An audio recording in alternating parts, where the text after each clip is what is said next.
Okay, so to start the exam, I've already seen Scott walk, and his gait is pretty normal. We've already gone through some squatting and some single leg squatting, and he has pretty symmetric leg strength. So throughout these last few weeks, as this has been hurting, I would say good job to Scott for keeping his legs strong. So the first thing I do is to just kind of move his hips to make sure his hips move symmetrically and the pain is not being referred. I watched his face. It didn't seem as if he had any soreness when I did that, so I'm pretty sure it's not referred pain from his hip. So then next thing I'm going to do is feel his joint line, because remember the meniscus sits right here, right below the inferior pole of the patella, which is here, right down there. And so I'm going to palpate along or push along his joint line to see. So there's the inferior pole of his patella, and I am pushing along his joint line here to see if that's where he's sore. Right there. And he's kind of wincing there and telling me that his soreness is right there. And it's interesting that his soreness is there, and that's a very common place to have symptoms with a meniscus tear right there. So what oftentimes happens is, if this is a meniscus, so this would be Scott's meniscus like this, the front and the back. I'm just going to flip it over this way. And what happens is you get a little tear like this. And if you notice, Scott said that sometimes it feels better than other times.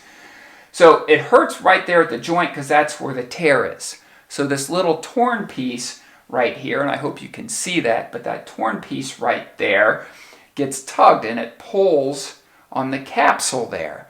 The meniscus itself does not have any innervation, so the meniscus itself doesn't hurt. But what hurts is when this piece tugs and pulls against the capsule here, and that's where it hurts because that is right where that piece is still attached. So what happens is that piece could get displaced and be flipping around in the joint, and those are the days it hurts. When he's able to get it reduced so it just sits there like it does normally, then it doesn't cause pain. Then all of a sudden it'll get displaced again and it'll start tugging.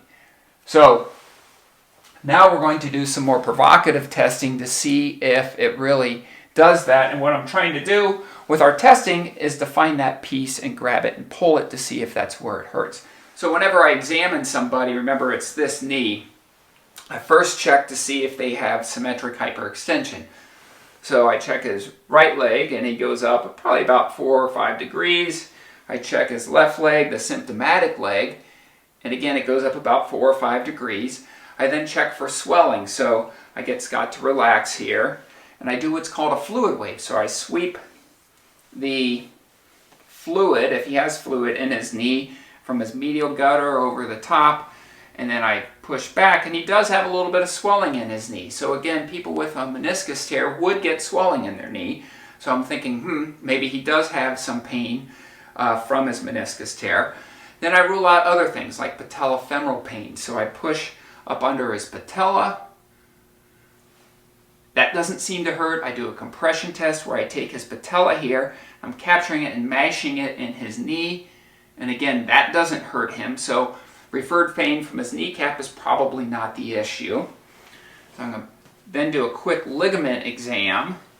So this is just a quick Lawless exam to make sure his ACL is working, and that's fine. Then I'm going to check his collateral ligaments, his medial and lateral collateral, and those feel good. And I'm going to bend him up, and I'm going to confirm that that's where he's sore. So I'm going to push over here on the outside of his knee first, and he doesn't really seem to have much soreness over there.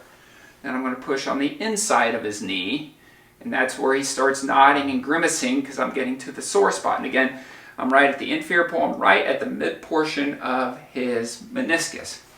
So now I'm going to do what's called a Mcmurray exam. So what I'm doing is I'm trying to catch that piece of meniscus and see if I can pinch it and make it hurt. So I'm flexing him. Right now I have him internally rotated. I'm going to externally rotate it and extend him.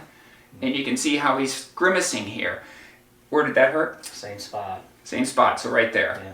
So that's called a Mcmurray exam. And sometimes, sorry Scott, I'm going to do it again, you can feel a little catching or clicking with this.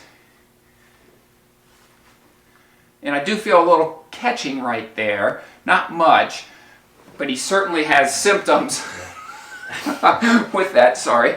Essentially, I have confirmed that he does indeed have a meniscus tear. His history is very concerning for one, and his exam is concerning. He has swelling, he has joint line tenderness, he has a positive Mcmurray. If you liked this video and found it informative and would like to have further information, please check out our YouTube channel, as we have many informative videos there. Please also subscribe to our video channel and you'll get weekly updates with new information.